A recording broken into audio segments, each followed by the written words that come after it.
эвакуировали. На машине нельзя было, так вот там не бросали, что мы были.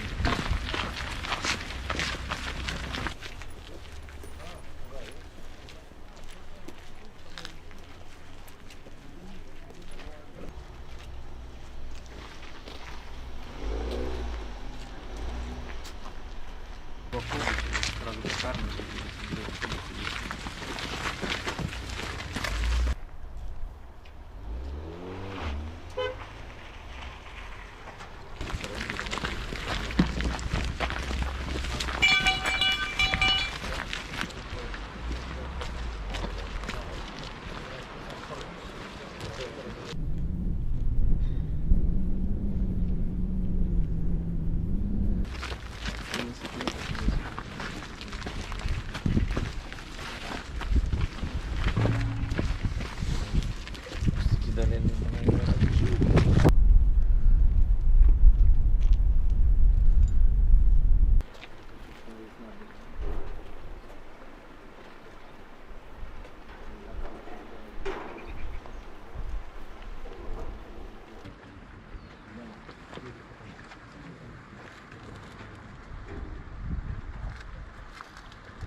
Ні, може тут не розробку. Тут прибратися, так?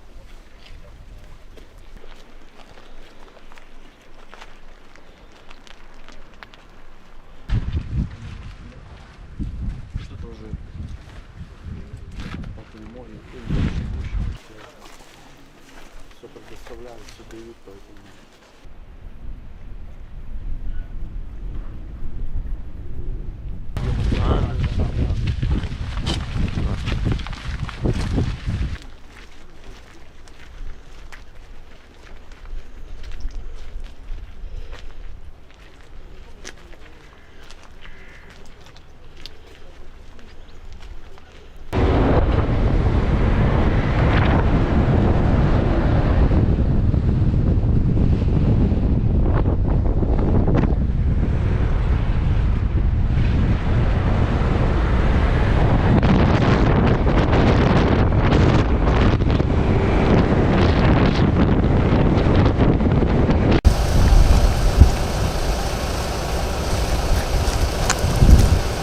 Два раньше задирали, а еще. Это здесь уже на поворотах. Да.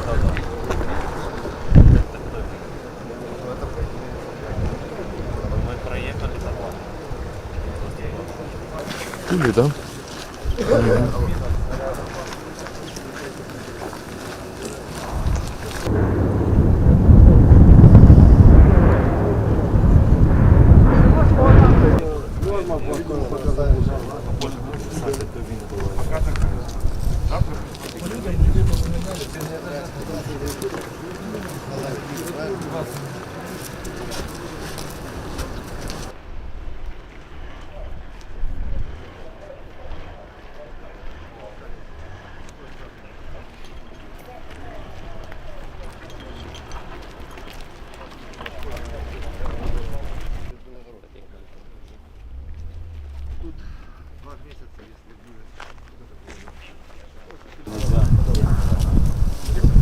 Да?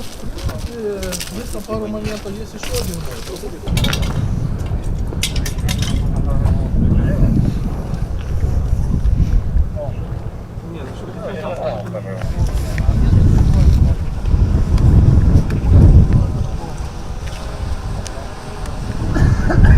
А тут одразу. Там нормально все буде. Задача стоит быстро. Дор помогает очень А много. что это? Максимально разминировать. Мы тоже всех подрядчиков собираем сюда, всю технику. Сюда, Чернигов, Сумка, все. Что задача сразу начинать все.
Вийшов на Яблонську вулицю, скільки тут, 200 метрів.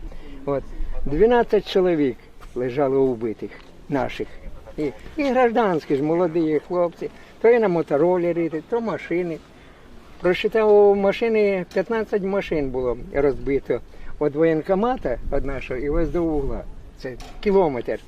От. 15 машин по дорозі, все це. Ну, страшно.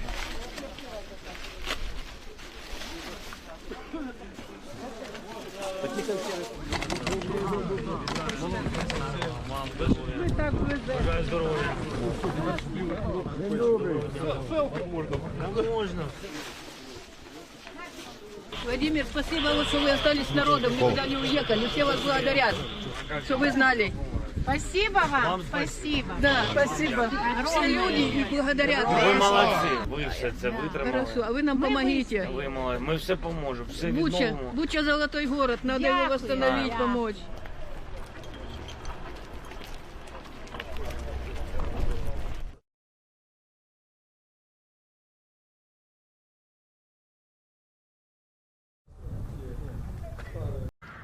Their destroyed tanks are all that remains of Russia's occupation of the town of Borodyanka outside Kyiv. And the holes in the skyline, yawning gaps in rows of apartment buildings. Today, Ukrainian rescue workers weren't digging for survivors here. They were trying to recover bodies. Local officials believe hundreds of civilians, many of them women and children, were hiding in shelters beneath these buildings, entombed under the remains of their homes. Residents today came back to salvage, mostly memories. Photos. Little else can be saved. President Biden today imposed new sanctions on Russia for atrocities like this, banning new American investments in Russia and sanctioning Putin's daughters and other elites. Our sanctions are likely to wipe out the last 15 years of Russia's economic gains. Though U.S. actions so far have done nothing to stop Putin's assault here. In nearby Bucha, Russian troops killed civilians up close, shooting people in the head. In Borodyanka, most were killed by airstrikes, but as many or perhaps more civilians died here. Tetiana and her husband came back today. They'd escaped to another town.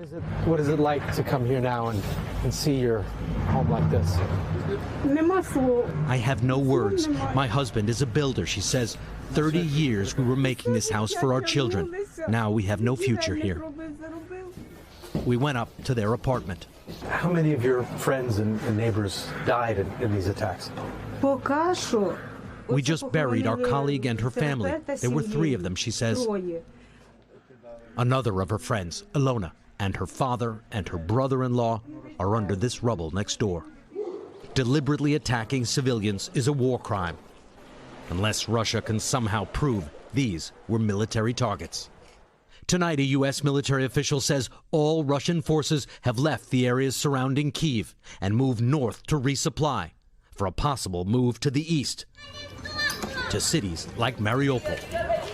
The scale of the devastation in that city is expected to be even worse than what's been uncovered so far. Richard, we're all still trying to process the images you've shown us from around the Kyiv area, but what's happening in the east part of the country? Lester, we've only been able to learn about the massacres around Kyiv because Russian troops have left this area, but Russian forces are still encircling and attacking the city of Mariupol. And tonight, the mayor of Mariupol said at least 5,000 people have been killed there, including 210 children. And this is what it can do. It means just one Ukrainian can take out a Russian tank or armored vehicle. Thousands of NLAWs were supplied by the UK and Luxembourg, while numerous countries have sent other kinds of anti-tank weapons. We counted up all of the military aid promised Ukraine in just the first week of war. The European Union and 27 countries committed more than $1 billion worth of weapons and supplies for the fight. What could have taken months of bureaucratic approvals, political maneuvering, and logistical coordination happened in a matter of days. So why did so many countries race to arm Ukraine? What did they send? And what is it all worth? Russia invaded Ukraine on February 24th. Within 24 hours, Lithuania, Poland, France, Estonia, and the United States all announced military aid for Ukraine. Biden approved $350 million in military aid. That became the largest single transfer of arms from U.S. warehouses to another country ever. It was the start of a flood of military supplies sent to Ukraine in just the first week of war, as protests around the world called for an end to the invasion. Stop Russian aggression!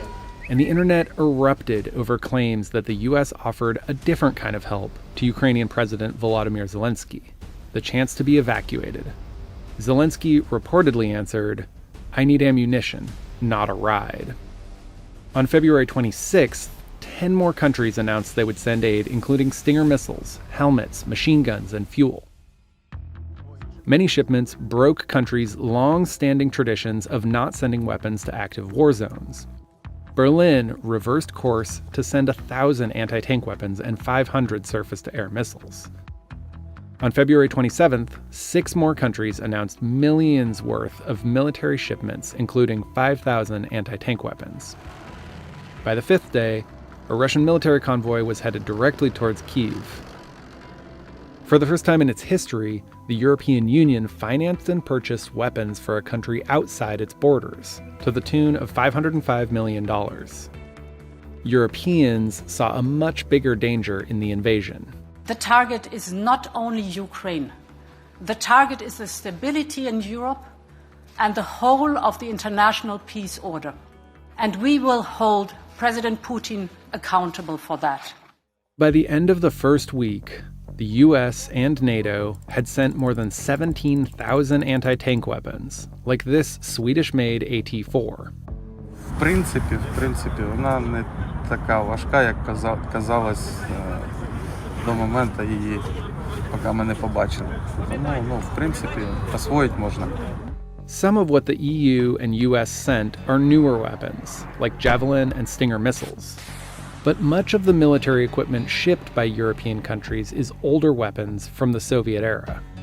When Germany said we're going to deliver a couple of thousand air defense missiles, those were things which they had inherited from the GDR. So these are things which are 30 years old or more. It's something of a benefit, since Ukrainian troops were largely trained on Soviet-era weapons. At the end of the first week, Russian forces had seized a city in the south, but Ukrainians were holding on to the capital. He thought he could roll into Ukraine and the world would roll over. Instead, he met with a wall of strength he never anticipated or imagined. In the months leading up to the current conflict, the United States sent military equipment in anticipation of prolonged street fighting. 3 weeks after Russia's invasion, the U.S. promised Ukraine another $1 billion in weapons and supplies. The U.S. also announced $6.5 billion in military spending on the crisis, which includes sending more troops to Europe. There were already 9,000 U.S. troops stationed on the Polish side of the border, and other NATO members have doubled up on troops in Eastern Europe. It's a significant show of strength from a bloc of allies whose history helps explain how this conflict was sparked in the first place. NATO, or the North Atlantic Treaty Organization, formed after World War II. 12 countries banded together to counter the Soviet Union during the Cold War. It was a mutual defense pact. Attacking one NATO country meant attacking all of them. Ukraine isn't a part of NATO, but after the fall of the Soviet Union in 1991, it gave up thousands of nuclear weapons in exchange for a guarantee of security by the US, UK, and Russia. Starting in 1999, NATO brought in countries that had been part of the former Soviet bloc, like Poland and Hungary. The continued expansion has made Putin furious. He's made his case by claiming Western leaders promised not to expand NATO, even though there never was an agreement not to expand. Сегодня достаточно одного взгляда на карту, чтобы увидеть, как западные страны сдержали обещание не допустить продвижения НАТО на восток. Попросту обманули. Мы получили одну за другой 5 волн расширения НАТО. And back in 2008, after NATO's Secretary General promised Georgia and Ukraine that they could one day become members, Putin invaded Georgia. 6 years later, he annexed part of Ukraine and has since demanded that Ukraine be blocked from ever joining NATO. Мы четко понимаем, что при подобном сценарии уровень военных угроз для России кардинально, в разы повысится. Biden has said that the U.S. would fight back if any NATO country was attacked, but that U.S. troops will not enter Ukraine. So, without NATO troops or air power, can this military aid turn the tide? Ukraine's military spending was roughly 1/10 of Russia's in 2020, and their military counts 209,000 active members, less than a quarter the size of Russia's armed forces. The tank war is also uneven. That's why Javelin and NLAW missiles have become such an important part of the war. Russian tanks have serious problems dealing with these things. So you run around in Russian tank units, you will think, where are those javelins and when are they going to hit me? Ukrainians have used them to destroy numerous tanks and armored vehicles so far. But it's in the air where Russia truly dominates. Russia has more than 1,500 jets to Ukraine's 100. And that's what makes Stinger missiles so crucial. It's a surface-to-air, shoulder-fired weapon that can take down low-flying fighter jets or attack helicopters. But Stingers can only do so much. Ukrainian President Volodymyr Zelensky asked NATO for a no-fly zone, something NATO rejected completely. І зараз я повторюю знову, якщо ви не закриєте наше небо, то це лише питання часу, коли російські ракети впадуть вже на вашу територію, на територію НАТО, на домівки громадян країн НАТО. But to enforce a no-fly zone, NATO would have to fire on Russian planes that violate the zone. NATO would also need to destroy Russian surface-to-air missile defenses on the ground. All of that could risk a broader war with Russia. 1 month after the start of the war, Ukraine still controlled Kyiv. There's much talk. Here, tanks burn in the middle of the street, houses completely destroyed. There's no gas, there's no electricity, windows are blown through. What was once someone's home is now just a pile of bricks. It's going to take a very long time to start piecing this community back together. Just a short drive from Lipivka is Andriivka, another village that was occupied by Russian forces. The most harrowing thing I saw today, and I would say in the entirety of my reporting in Ukraine so far, was being taken behind a woman's house and being shown a mass grave that was dug by the Russian forces. We know it was a grave for civilians because when Tatiana approached the soldiers to ask what they were doing, she was told, "We have been instructed to create a grave and it's to put you in it." It's about 7 meters by 5 meters wide. She is only too aware of what a stroke of luck it was that the Ukrainian forces came in time to rescue them. And now her ground has been ripped apart, and it will serve as a constant reminder that she very nearly was almost murdered and put into that ground.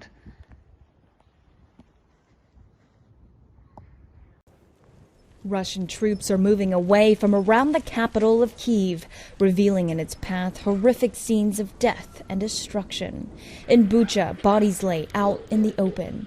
This civilian telling ABC's James Longman the Russian soldiers told all men to go outside to check their papers. He says if they were younger than 50, they were killed on the spot. He was 53. In besieged Mariupol, civilians are still trapped, running low on resources. Here, long lines of people waiting for food. President Volodymyr Zelensky in his first address to the United Nations Security Council since the Russian invasion, calling on the world to act. They were killed in their apartments, houses, blowing up grenades. The civilians were crushed by tanks while sitting in their cars in the middle of the road, just for their pleasure. adding the UN isn't carrying out functions for which it was created. Now, the Biden administration is sending an additional $100 million in security assistance to Ukraine, helping its military secure more Javelin anti-armor systems. The Pentagon saying the administration has now committed more than $2.4 billion to Ukraine. The U.S. also set to announce new sanctions against family members of Russian officials, as well as a ban on all new investments in Russia. The European Union reportedly proposing sanctions directly against Vladimir Putin's two daughters.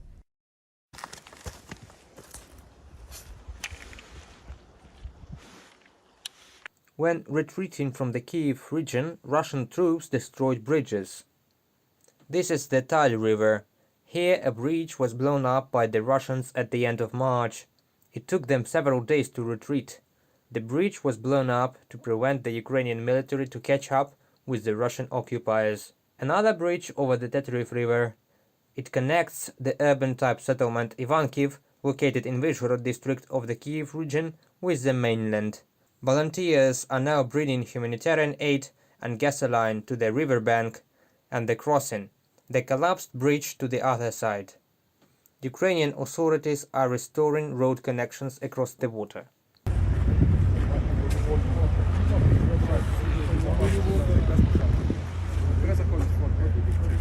The U.S. announcing that it will join forces with the UK and Australia to develop hypersonic weapons and measures to counter them.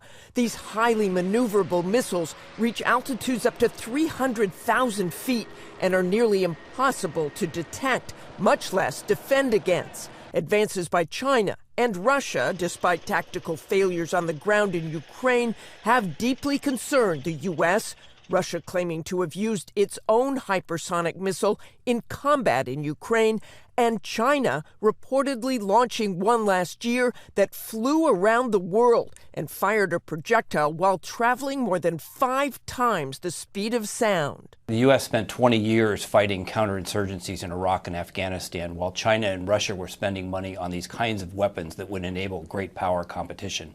The U.S. is well behind, but trying to catch up.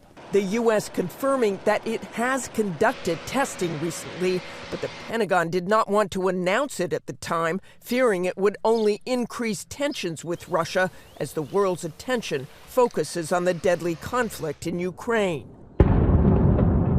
A conflict that America's top general is now warning Congress may not be the last. We are entering a world that is becoming more unstable, and the potential for significant international conflict between great powers is increasing. That is one reason the U.S. is so concerned about this hypersonic missile. The U.S. has thus far only tested it twice. Martha Raddatz, ABC News, Washington. У нас є інформація про те, що російські військові змінили тактику і намагаються прибирати з вулиць та з підвалів на захопленій території убитих людей, убитих українців. Це виключно намагання сховати докази. Цей пакет виглядає ефектно, але цього замало. Але все ж навряд чи його можна назвати співмірним тому злу, яке світ побачив в Бучі. Тому злу, яке продовжується в Маріуполі, в обстрілах Харкова, в намаганні Росії розпочати новий, глобальний, кривавий наступ на Донбасі. Також продовжимо наполягати на тому чи іншому форматі відмови демократичного світу від російської нафти. Саме нафтовий експорт – це одна з основ російської агресивності. Одна з основ того, що керівництво Російської Федерації може дозволити собі ставитись не всерйоз до переговорів про припинення війни і про звільнення української території. Якщо не буде дійсно болісного пакету санкцій проти Росії, і якщо не буде реально необхідного нам постачання зброї, щодо якої ми зверталися багато разів, зброї, то це буде розглядатися Росією як дозвіл. Як дозвіл йти далі, як дозвіл наступати, як дозвіл розпочати нову криваву хвилю на Донбасі.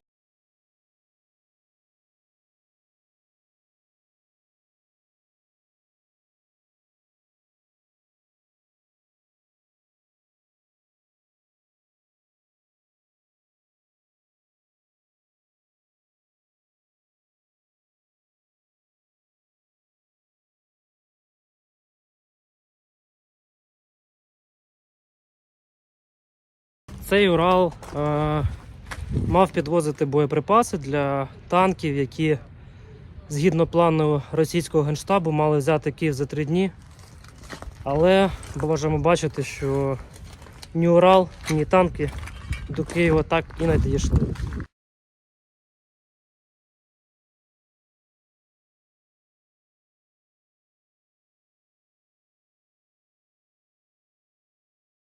Це місцева заправка, яку в свій час зайшли росіяни. От можемо бачити, що тут після них відбувалося.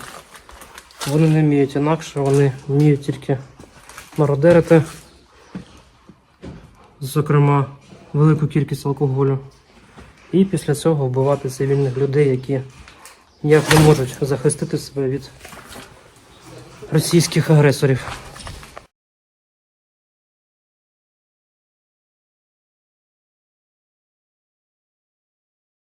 Зараз ми знаходимося в селі Мотижин.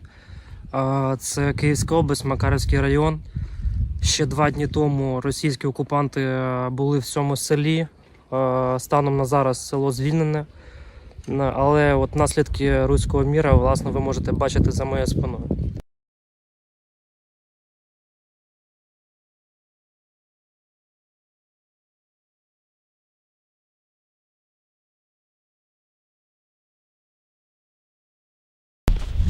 Це роздовбаний Урал. Явно віз боєприпаси.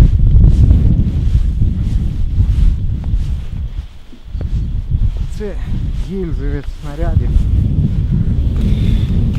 152 мм. Нормальна гаубиця. Такі снаряди підходять для гаубиці Акація. Або для гаубиці М100Б або М100С. В принципі, ця гаубиця, якщо це М100, вона могла з цього району покривати радіус до 26 км. Примірно одноетажне, це ось нульовий, бо там уклон такий. От. Тут ця сторона чуть вище, по фондам. Одноетажна хата, обикновенна криша отака. Скільки будували років її? Ну це, мабуть, вже коли рубль пішов, тобто гривна пішла на рубль, з тих часів. От. Ну сам усе робив, нікого не було, бо фінансово. Але зробив, все було добре. 412. Жалко? Ну, в принципі, він у мене 15 років. Ну я пройшов, на ньому проїхав 130 тисяч. Бо я робив на автобусі дальнобойщиком, ну всяк, 45 років в Києві.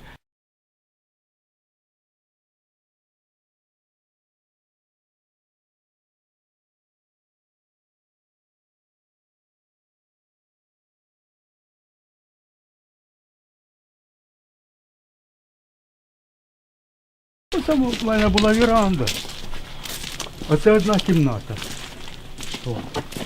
Оце з цієї сторони. А з цієї сторони то друга, ну так, поділено на двоє.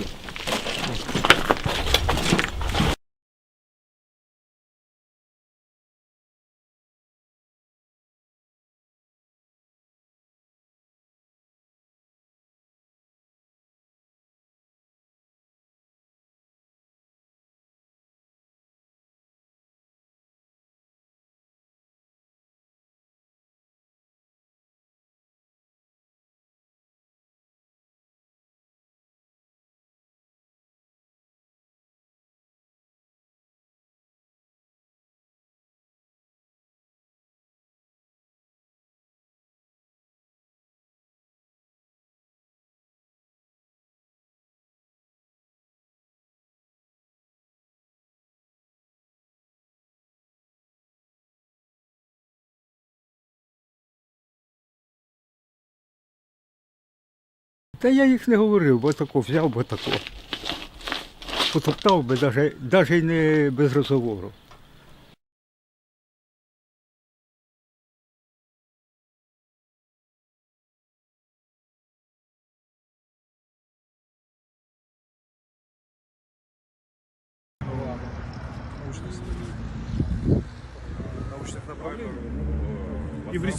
Alexei, what is the reason for your visit to Chernihiv? Some have to bring the truth to the world. There is always a need for an emotional truth that you see and convey personally. Secondly, to support those Chernihiv residents who watch me, to say that we think about them, we know about them, we love them. Chernihiv did a very important thing. If the Russians had entered Chernihiv, they would have cut the roads from Lviv to Donetsk, and that would be the end. Chernihiv, Sumy actually saved Ukraine and saved Kyiv, so we came to thank them. We hear in the press, Lavrov, that they say withdrew to create conditions for negotiations. Lies, they were physically defeated. Then they took off. What an attitude. Just killed everyone, that's all. You mean they made it up? They need some kind of explanation for internal and external audiences. They suffered a concrete defeat with very high casualties, up to 40%, and there was no question of voluntary withdrawal. This is the result of what the armed forces of Ukraine and territorial defense did. We've come to Lipivka today, which is a town about 40 kilometers outside of Kyiv, and the destruction around me speaks for itself. House is completely torn down, buildings burnt through and torched. This was the scene of where a lot of fighting took place, and it was very somber. But just coming into the town, we saw the bodies of 6 Ukrainian soldiers being recovered from a grave where they were all buried together. What was really remarkable was speaking to the villagers that went round and collected the bodies of the fallen soldiers. It was a really courageous thing. They went and spoke to the Russians and brokered an agreement where they wouldn't be fired at if they retrieved the bodies of their fallen men. And it was 2 women from this village that did that. Now, I suppose the villagers say that the time has come to bury these soldiers and eventually start trying to repair their home. But if you look around, of Ukraine's resilience. But the question remains if they can stand up to Russia alone, even with all this extra firepower.